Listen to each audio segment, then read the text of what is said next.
Sedulur darling pitutur, anaknya dukun atau tetangganya dukun, mungkin juga saudaranya dukun, Wakardi, Wakardiman, Wakastia, dan Wakastiem, semoga kita selalu sehat. Walaupun sehat kita dipelajari dari dukun. Ya nggak usah malu, tidak usah merasa takut atau tidak usah merasa terkucilkan. Itu adalah misi dari kolonial, bahwa ketika mereka atau para penjajah ini datang dari negaranya menuju tanah air kita, setelah dipelajari beratus-ratus tahun bahwa di sini ada seseorang yang ahli dalam sains, yang ahli dalam ilmu pengetahuan.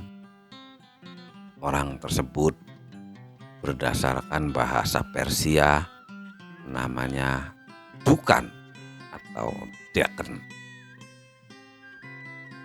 Padahal mereka pada waktu itu ditulis dalam beberapa tulisan kuno. Ketika datang ke tanah air kita,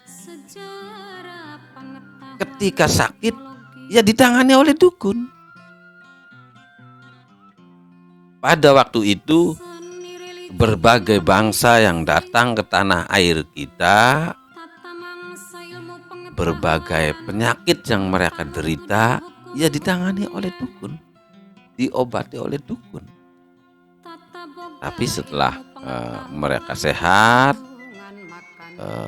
mereka mempunyai misi, sehingga nama dukun disempitkan agar mereka bisa menyebarkan berbagai ilmu pengetahuan. Baik para pendengar Taling Pitutur, ada berapa jenis dukun atau cendekia atau manusia yang ahli dalam ilmu pengetahuan di tanah air kita? Di antaranya yang sudah punah adalah dukun beranak. Aduh, kalau mendengar nama dukun gimana gitu ya. Tapi ya nggak apa-apa, karena penilaian umum kita ikuti saja dulu. Dukun beranak ini nama familiar dulunya adalah para haji. Para haji di seseorang yang ahli dalam melahirkan, dalam persalinan, dalam yang terkait dengan kebidanan, itu namanya para haji. Yang menjadi para haji, atau lebih bencinya lagi kita menyebutnya dukun beranak, yang diklinik-klinikan, yang dimistik-mistikan. Bukan, itu sesuai logika mereka, sesuai pengetahuan mereka. Coba kita melihat ke belakang. Misalnya ada seseorang dukun beranak atau seseorang paraji, ini dia mampu, pengetahuannya melebihi pengetahuan medis zaman sekarang. Contohnya, kalau medis zaman sekarang itu menganalisa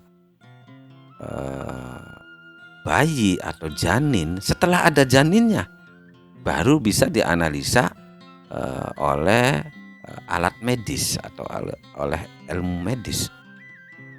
Nah, para haji zaman dulu, contohnya ibu saya dan saya tahu sendiri, itu sebelum hamil, sebelum ada janinnya, itu sudah tahu. Sudah tahu, hanya memegang perutnya saja, hanya memegang bagian perutnya saja, sudah tahu bahwa seseorang ini mempunyai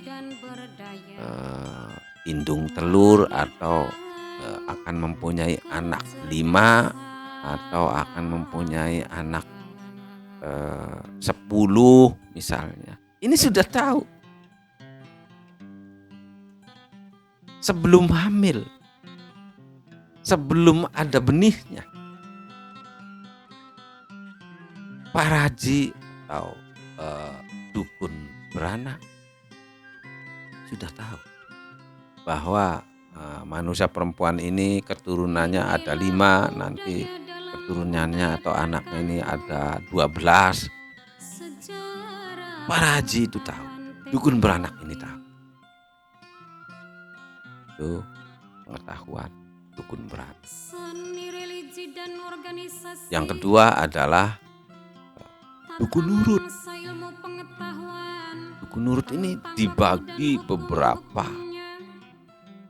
mungkin puluh ya, karena dukun urut terkait dengan saraf tulang, terkait dengan saraf-saraf kepala, terkait dengan saraf-saraf kulit dan saraf-saraf panca indera, dan semuanya ini dipelajari oleh dukun urut. Jadi ada spesifikasinya lagi ada. Ini tidak satu. Mungkin karena punah sehingga kita hanya mengenal dukun urut, hanya mengurut untuk pegel-pegel saja. Padahal dukun urut ada yang spesifikasi mengurut perut, ada spesifikasi yang mengurut luka-luka, bahkan sampai mengurut kecantikan. Dukun urut. Nah, terus dukun apa lagi? Dukun sunat. Ini yang lebih mirisnya lagi. Bagaimana tidak miris atau tidak sopan ya? Bangsa lain datang ke tanah air kita, belum dikhitan, belum disunat. Disunatlah oleh dukun sunat di tanah air kita. Setelah dia disunat, setelah besar yang disunat ini, dia menjelek-jelekkan dukun.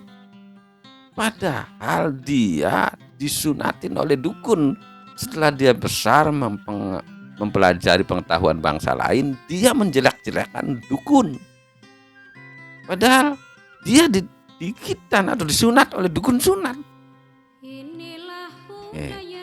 Ini tidak beradab.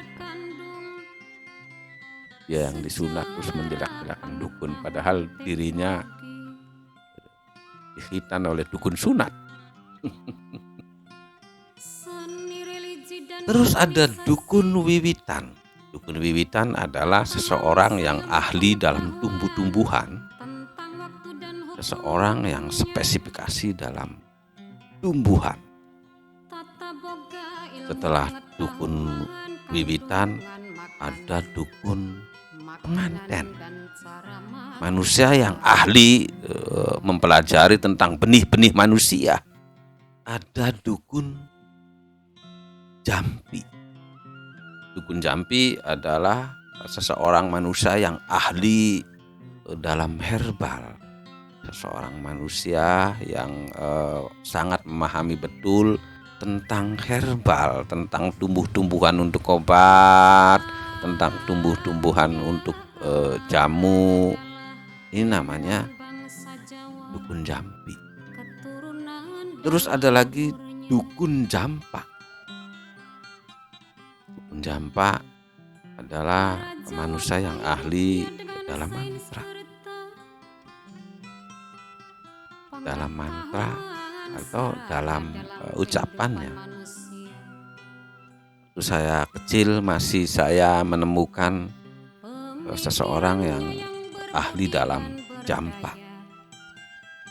Waktu itu seseorang yang digigit sama ular yang bisanya sangat ganas oleh dukun jampa hanya dipegang saja, ditempelkan sesuatu terus sembuh.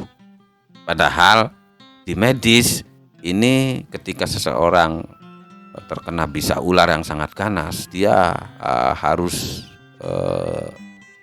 digunakan atau harus menggunakan serum bisa ular oleh medis ya. Ini ya sangat mahal. Jika seseorang tergigit oleh ular, jika seseorang tersembur oleh racun bisa ganas oleh dukun jampa, cukup dipegang saja dengan mantra-mantranya, dengan ditempelin batu, sembuh. Walaupun di ilmu medis betapa sangat sulitnya menangani seorang manusia ketika tergigit ular. Ada dukun siwer. Dukun siwer ini ya diketawain juga oleh manusia modern. Dukun siwer ini orang yang ahli mempelajari tentang mendung, tentang cuaca. Mungkin kita mengenal pawang hujan. Lah, mereka dukun siwer. Orang yang ahli betul mempelajari tentang cuaca. Turun-temurun dukun siwer ini mempelajari tentang hujan. Sehingga kita mengenalnya dukun siwer ini namanya pawang hujan. Ada dukun petungan, ada dukun yang lainnya. Masih banyak berpuluh-puluh dukun atau manusia yang ahli dalam sains, dalam pengetahuan. Namun sangat disayangkan kita beratus-ratus tahun sudah dipojokkan bahwa dukun adalah manusia yang hanya mempelajari tentang mistik dan klinik saja. Padahal dukun adalah cendekia. Dukun adalah manusia yang wasis. Kalau menurut saya setara bahkan lebih tinggi dari para profesor dan doktor.